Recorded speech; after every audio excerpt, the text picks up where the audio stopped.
Structured domains is a platform that allows you to create marketplaces or directories. We believe that online marketplaces are an evolutionary step over online directories. So what's the difference between a marketplace and a directory? Well, a directory is a collection of links to external websites, for example Yelp. A marketplace, on the other hand, has a lot more detailed and structured information in one website, for example Airbnb. So how does a marketplace compare to a directory? Well, a marketplace doesn't require links to external websites. It's super easy to compare listings on a marketplace. You can reserve everything without leaving the marketplace. You can communicate with the provider directly, and you can generate more revenue because transactions happen directly on your website. So why isn't every directory a marketplace? Well, because marketplaces require custom data structures and interfaces that take a lot of time and money to implement. Structured domains solves that problem by introducing structures. So what is a structure? A structure is basically a container for data, any data. It can be a container for tennis instructor data, for tennis club, for tennis program, or a dive shop in Hawaii. So let's look at the structure and how it's made. A structure is made out of simple elements. For example, here you have a single line text which represents a name. You have a list which represents highlights, HTML, which is a rich text field which represents biography, multi-choice, which represents experience. For example, you can edit the multi-choice, and you can see here your choices are a high school player, former college player, satellite features tour, and WTA ATP tour. So those are the different experiences that the tennis instructor can have. So let's add another field, and just for demo's sake, let's choose something really stupid. So I'm going to choose the first group here. Click Insert, and let's put a hair color. And that would be probably single choice. So we'll type here blonde. Those are my choices. And let's type black hair. Great. Click Insert. And here's my new element. Now all I have to do is go to the bottom and click Save. That's it. So now that we have added another field, let's see how we can add content to that new structure that we created. So let's go back to structures and click on tennis instructors right here. This is our first tennis instructor, so that'll be great for demo. You can immediately see it says name and the name of the tennis instructor. Highlights and the 3 highlights that represent the list. Biography that represents the HTML field, and you can see you can make things in bold, italic, or bullet points. You can see here's your experience, so you can choose out of those 4 different experiences: gender, teacher's level, and so forth. If you go a little bit lower, you can find our new field right here, which is hair color. So we'll choose blonde and click Save. Now let's see how those changes look on the front-end marketplace. So now after saving the structure, we are ready to look at it on the front-end marketplace, which is in this case tennis lists. So there we go. Let's go down, and this was our first tennis instructor. So we'll click on it, and you can see all those fields that we could modify on the back end, obviously also appear on the front end. And here we go. Here's our field. It says hair color blonde. Now let's say that we want to find all the tennis instructors that are blonde. So you would click on tennis instructors here, and this gives us a list of all the tennis instructors.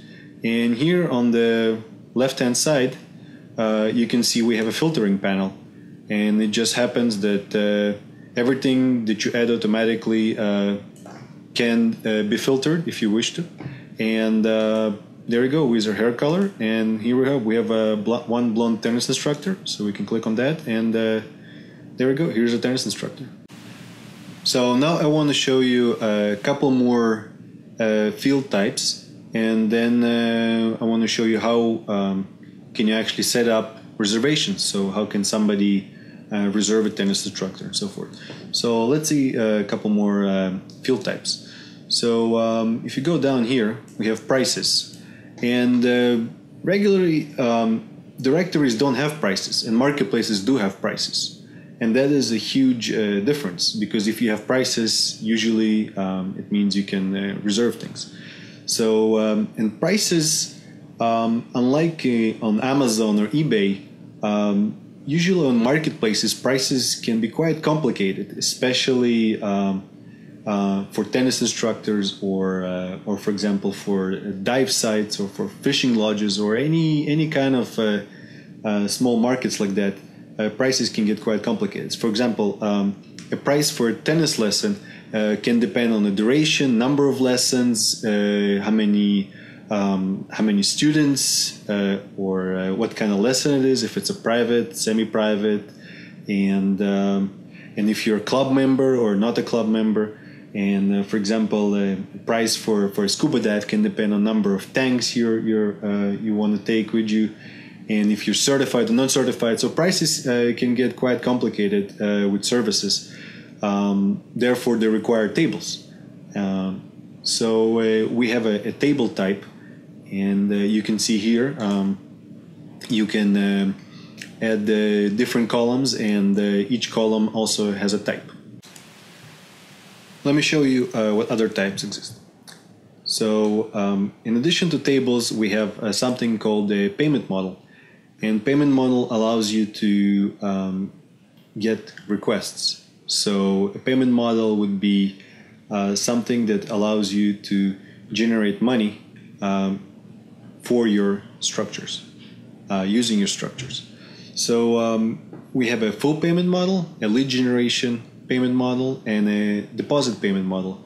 So a full payment model would be when somebody wants to reserve a tennis instructor. He pays for a tennis lesson in full, and then we send money to the tennis instructor, and you get a commission for that lesson.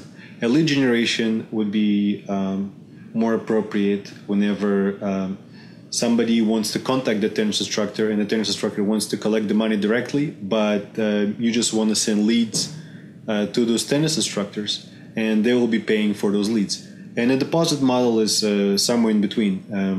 Basically, you take a deposit from a customer.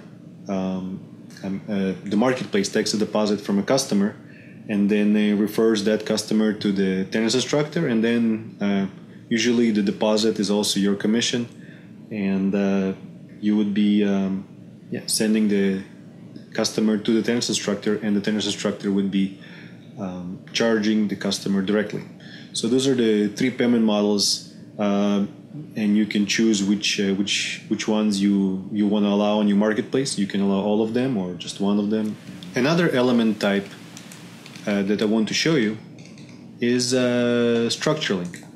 A lot of the directories that we currently see, they're pretty flat. That means that you either when you reach a category, you can see all the listings in that category, but listings don't link to other listings.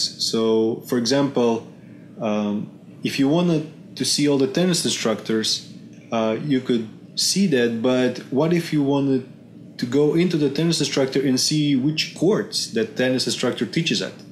That would be a courts would be another structure with the different kind of elements inside of it, and there would be a link to a different structure. So what that allows you to have links between different structures, and you can have as many as you want and make it as complex as you want. So for tennis instructors, it's pretty simple. It's just one link. Basically, tennis instructor, they teach at different courts, and the teacher's at basically points to a clubs and courts structure, and as simple as that. So now I want to show you how you can actually make requests on those structures that you created. So for tennis lessons, it's pretty simple. We have a tennis lesson request structure, and those structures are not going to be filled in by you, but they're going to be filled in by the customers on the front end website when they're making a request. And here you're just basically editing the type of the information that they would have to enter. So you can come to a tennis lesson request structure, and you can see here that we have fields that we're asking for the customers to fill in. For example, it's asking for the level of the student. So if it's a beginner, intermediate, or advanced, who's going to be taking those lessons. So if it's for you, or for your child, for your spouse, and so forth. Player's age, lesson date, and how many people are going to take these lessons, and the lessons number, and so forth, and that's going to be the total price. So now I want to show you how the same request structure looks on the front end. So here we go. We have this tennis instructor, Zhenya Barasheva, and you can ask her a question, or you can request a lesson from her. So I'll click the request a lesson, and you can see here the same fields appear now, and you can edit them. So for level, I'll choose a beginner. Lessons 4, I'll choose self, and age group, I'll choose adult. I'll choose a date, and I'll choose the time that I want to go. Students number, I'll choose just 1, and the lessons number, let's say I'll choose 5. And the lesson court, she only teaches at this court, so I'll choose that court. I can also enter my credit card information, or if I don't want to, I can always edit it later. And I'll just write a message, would like a lesson. And that's it. You can request a lesson. Now, as you can see, you can sign up with your email and first name and last name, or we also integrated with Facebook and Google, so it's a lot faster to sign up with that. So I'll just click on the Facebook one, and that's it. I sent the request. Now I can click view request, and here's my request. I can also edit this request. Let's say if I would like it at a different time, or same thing for Jenny, she can also edit the same request, and we can have back and forward communication. And I will show it to you later how it's done. But let's say I want to edit this request, and I would like it to be at a little later time, because I don't like waking up early. And there you go, I choose it for 11. I would like a later time, and click send changes, and that's it. She's going to receive an email with those changes, and you can see the history of all the changes right here on the bottom. So if I would like to send a message, I can also send a message, and she'll get that message. And again, all my communication is going to appear right here on the bottom in history, and you can change anything you would like. So now that I showed you more or less what structures are, I want to show you how it's all connected together, how domains are actually going to get connected to the structures, and how you can reuse things and so forth. So if you can see here on the left hand side, we have domains, pages, structures, users, scrapers, payments, theme design, which is a theme designer, and an emailer. And I want to go first to domains and talk about domains and pages and how those work together. So if I click on domains, I can see my domain here, which is tennis lists, and you can add more domain names, and each account can have a lot of different domain names, and they can all share structures and pages and users and scrapers and themes and emailers and so forth. So this is great for people that have a lot of domain names. So let me click on edit this domain name. As you can see, it has a lot of different properties, and I removed some of the entries here for test purposes, but all those are usually going to be filled in. And the two main one is the start page and the theme. And I will go over the theme later on, but the start page is something that's really important. That's basically points to where the start page, the main page of the domain is, and that is going to go to a tennis list. Okay, so now I'll click cancel and I'll go to pages. And here are some of the default pages, and I will talk about this a little bit later on. But on the second page, you can see here it says tennis list. That's my start page for my domain name. So I'll click on that, and here is my start page. So pages are basically collection of theme elements, and those theme elements can be nested. And each theme element has different attributes. So for example, we have a HTML theme element and social properties and body and navigator and all kinds of other stuff right here that I'll show you here on the bottom. So let's click on the HTML theme element and edit it. And you can see you can edit all kinds of attributes. So for example, we have a Google Analytics ID and Google AdWords Remarketing ID and Google Site Verification and Facebook Audience Pixel ID. You'll need all those things for advertising. And also, for example, we have a social properties theme element, and it has different kinds of attributes. So it has a title and description and a logo, and those things appear when you share your page on Facebook or Google+. But a little bit below that, you can see that we have more elements. For example, we have a navigator element, and in here we can specify what kind of things you can navigate to. And let me show you how the front page looks like, so you can see the correlation between the front page and how you would edit this front page. So here's how the front page looks like. You have a menu on top. This is something that we call a navigator, and you can click inside over here and you can see different definitions of what you can navigate to. And here you can type city or zip code. So let's type Austin, and there we go. And we can choose instructors in Austin, and it will take me to all the instructors in Austin. Or I can choose all the camps or all the clubs or all the park courts in Austin, and it will navigate to that. Then right here we have a map of all the tennis courts, so you can click on the map, and you can navigate to different tennis courts. You can click on them and so forth. You can click on this tennis courts, and you can see different programs and the instructors that this tennis court can have. And a little bit below that we have a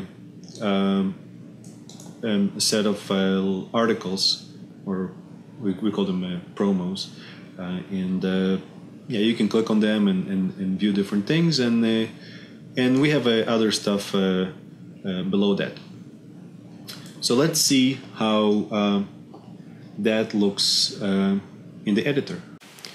Okay, so we're now back in the editor, and I want to show you how when you modify something here, it changes back on the front page. So we have over 180 different elements that you can add, and I'm not going to go over all of them, but I want to demonstrate how you can modify something small and how it reflects on the front page. Well, first of all, you can see those elements right here, and those are the what I guess we call them navigator what elements. So that's what you can navigate to, and you can order them differently, and you can they have all kinds of attributes. So first, I want to show you that you can order them differently. So for example, if you want the university courts to be lower than organization courts, you can just drag it and reorder it that way. But what if I want to add another element? Well, I can do that. I can just click here, and I'll add another what element. And this will demonstrate how pages connect with structures. So let's say I want to navigate to all the tennis courts that have lights. So I can just type something like tennis courts with lights, right? And here I'll just those are my tokens that when people search for, they will find it. So I'll just type tennis court with lights, and here I can specify where I want it to go. So I'll just specify it'll go to club and court, and I'll put selection type. It's going to be a sub-selection. I can upload a picture, but I won't. And here you can filter. So here's the filter for clubs. This directly represents the structure that we created for clubs. So one of the attributes here in the amenities is lights. So I can click on that, and this will give me all the courts with lights. I'll click accept filter, and I'll put ID, and I put here lights. I click insert, and there we go. Here's our selection with the lights. So I'll click save, and now I'll go to the front page and show you how it looks like. Okay, so now we're back at the front page, and this is my navigator. So I can click back here, and I can see that the organization courts and university courts got reordered, and here is my new selection, tennis court with lights. So I can just start typing tennis courts with lights, and there it is. I can select that, and let's say I want all the tennis courts with lights in Austin. So I can just type Austin. Here we go. How that completes it for me. So I can click on that, and I click search. And here we go. We get 99 tennis courts with the lights. I have a map here. I have a selection, and I have a list. But this really doesn't do it for me. Maybe it will look better with the map. So I can click on the map, and this is a lot nicer for me. I like it when I can see everything on the map. So this is great, and I can start clicking on stuff. So here's a tennis court with lights and so forth. But what if I want all the tennis courts that have more than 4 courts? So I can drag this bar, and there you go. Now it gives me all the tennis courts with lights in Austin between 4 and 40 courts. So it means they have at least 4 courts on them. And what if I want, and I can add more stuff. For example, I can add all the public tennis courts with lights that have at least between 4 and 40 courts. Notice that if I drag it from 4 to 40, those numbers here are going to change because this is something we call a predictive filtering. So if I increase the number to, let's say, 6 courts, you see this number went down from 22 to 16. So this is a really nice way to filter and find exactly what you want.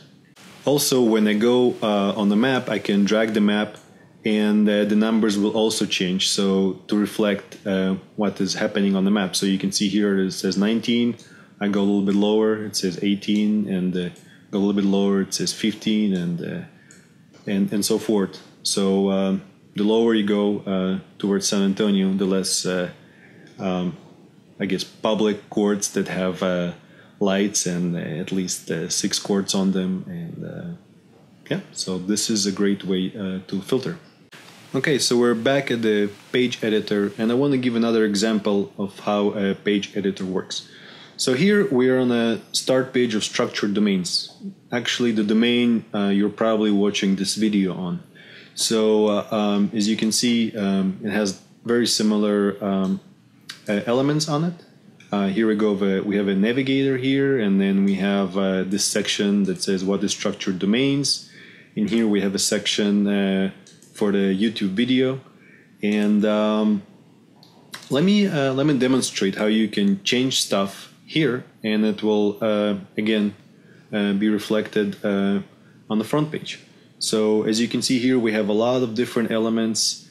Here we have all the icons for the scroll spy, and here we have all the information for the features of structured domains and so forth. And it's pretty long. And here we have this contact us and the link to the promo of team structured domains and so forth. But let me go back to the top and just change something really small. So what I can do is, you can see we have this promo list items here, and you can see that we have 5 of them, and it says get help. So what I can do is I can start editing that stuff. So I can say get help question mark and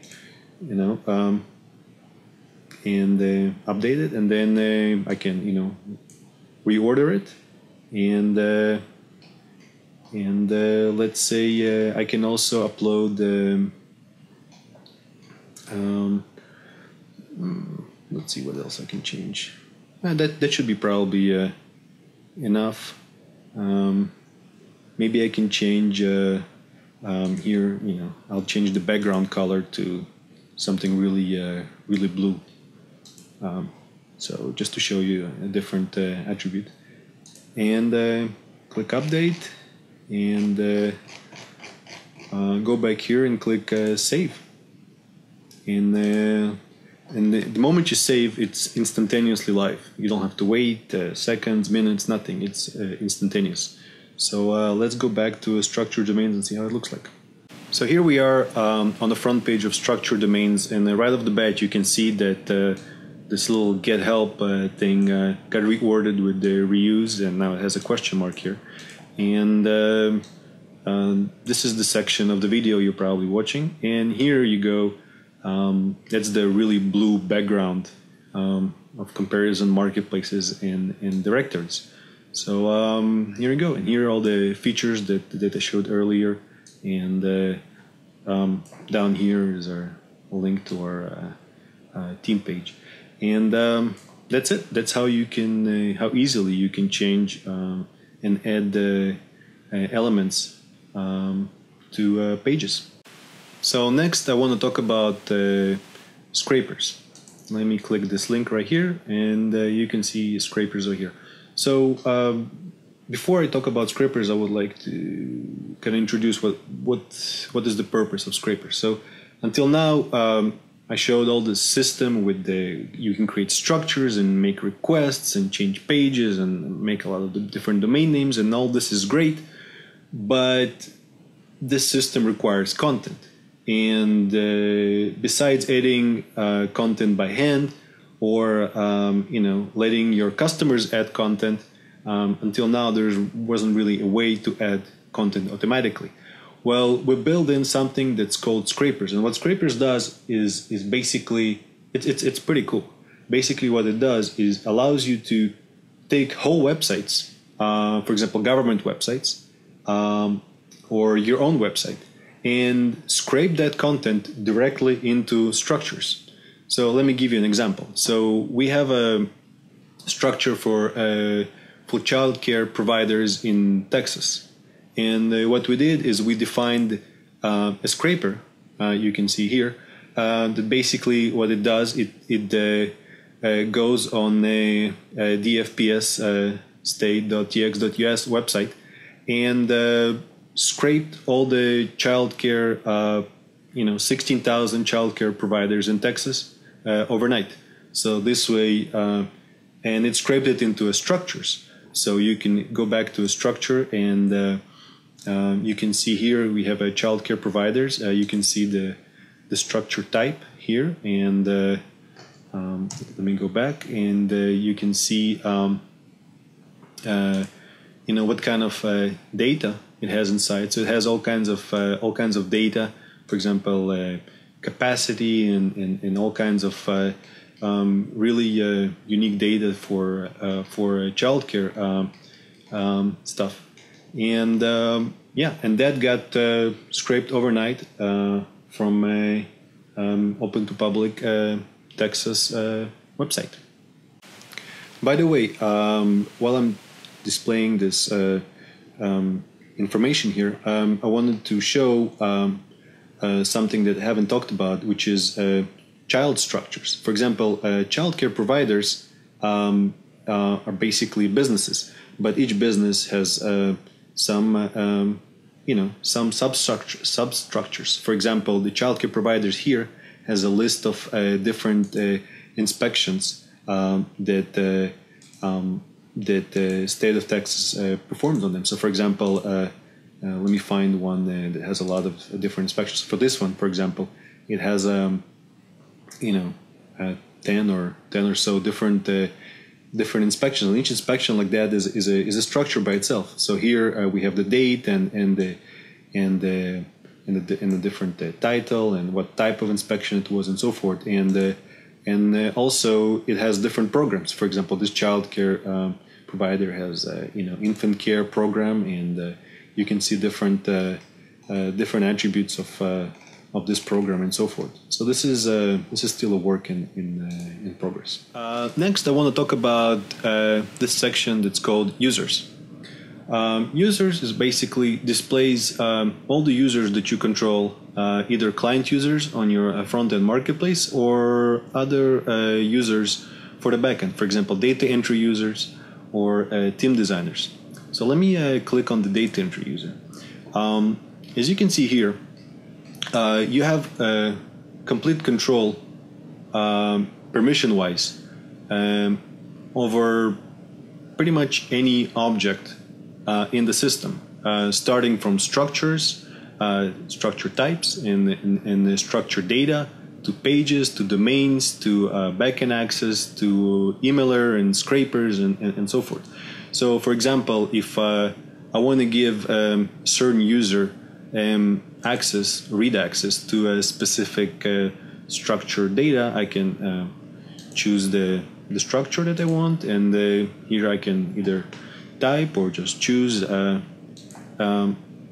lodge, and that user will have a read access to that data, or write access.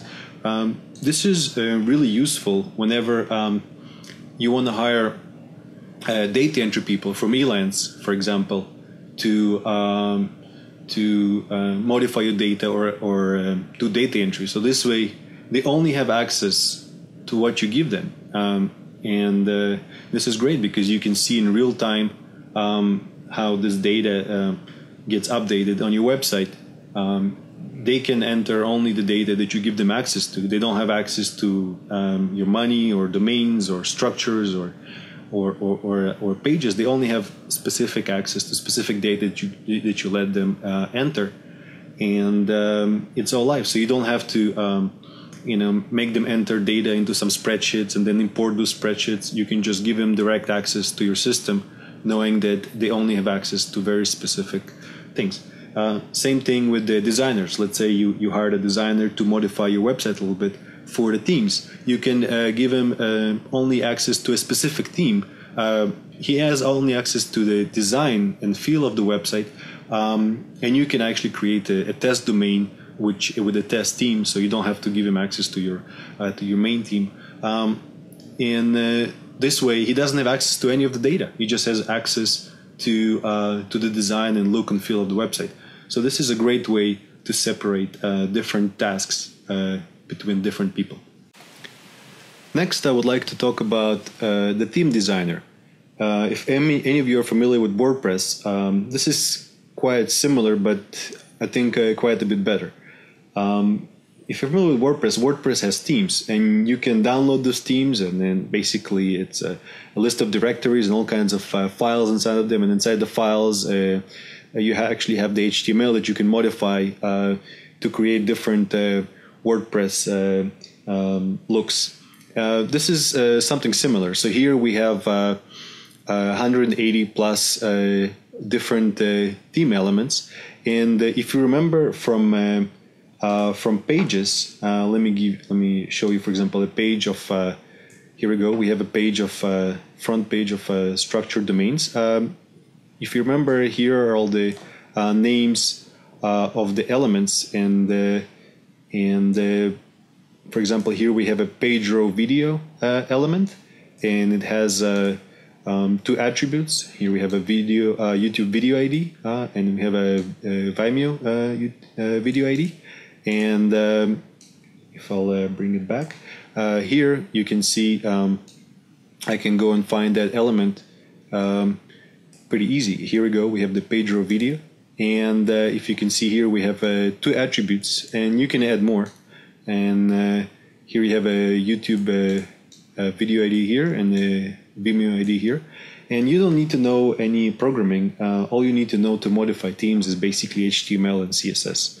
So then it's pretty simple. Here's the style for that little particular element, and here I use those IDs here, and obviously those theme elements get more complex once they have to start interacting with structures and so forth.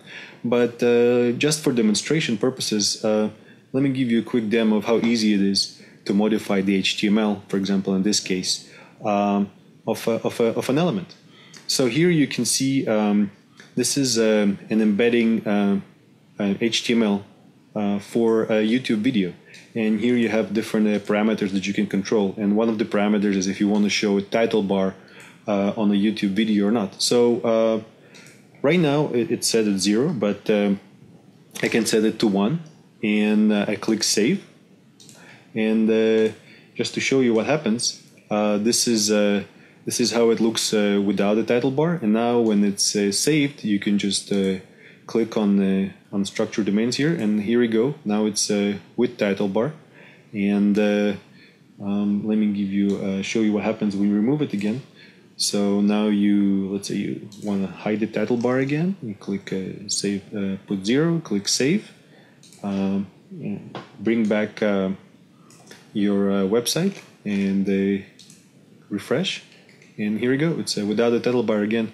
And it's again, any changes you make are completely instantaneous. So unlike WordPress, where you have this PHP theme that you have to run locally on your computer and debug it and then upload it to the server and so forth, here you don't really need to upload anything. You just modify stuff directly in the browser, click save, and bam, it's instantaneous, and you can see your changes. So those are theme elements. Basically, it gives you control to order all the HTML source of all the HTML, CSS, and JavaScript source code of all your websites. And if you ever need to add more, you can add. And if you ever need to add something that's super complex, we are always here to help. So those are theme elements. Payments and emailer. So payments, you can see here, this is the guest account, and by the way, you can click on any of the links on the front page of structured domains, and it will log you in as guest, and you can play with all those different features that I've been describing.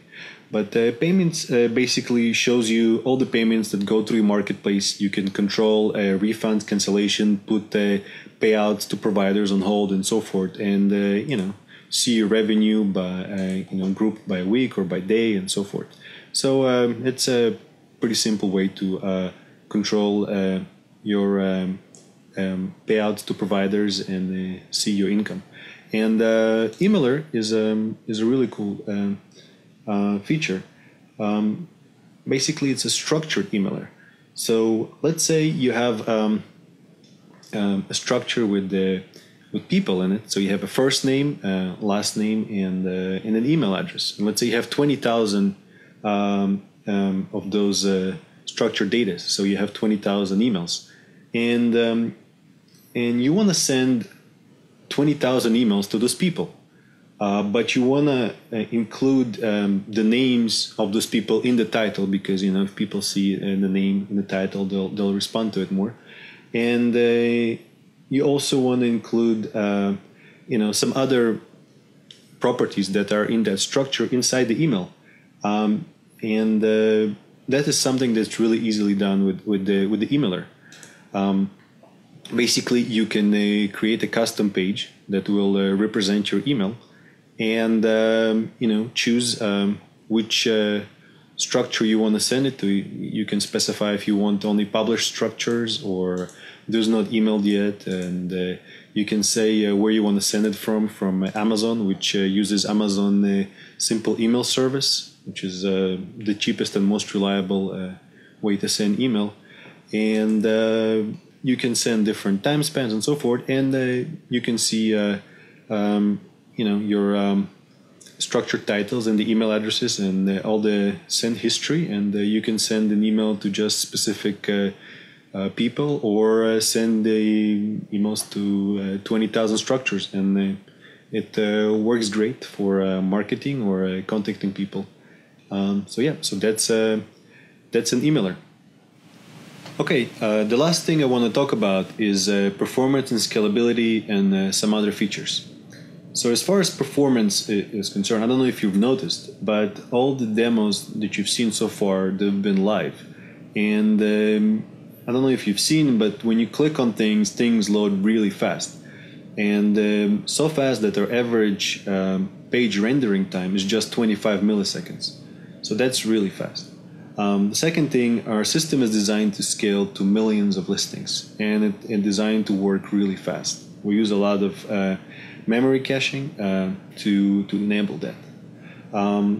The other things I want to talk about is built-in SEO. So for example, we use schema.org markup, and we use specific URLs, and shortly we're going to have a URL shortener, so the URLs are going to be really short.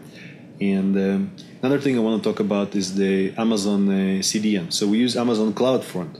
So all the static content is delivered over Amazon CloudFront. So so they have servers all over the world, and every page, every image, or every all your CSS and JavaScript and all that stuff is delivered through Amazon CloudFront. So this loads really, really fast. And obviously we provide free hosting, so that's nice. So if you have any questions, give us a call. Our phone number is 512-539-0566. We're located in Austin, and you can also email us, or you can click the sign up button, and this will create a request, and you can see how requests work. Thank you.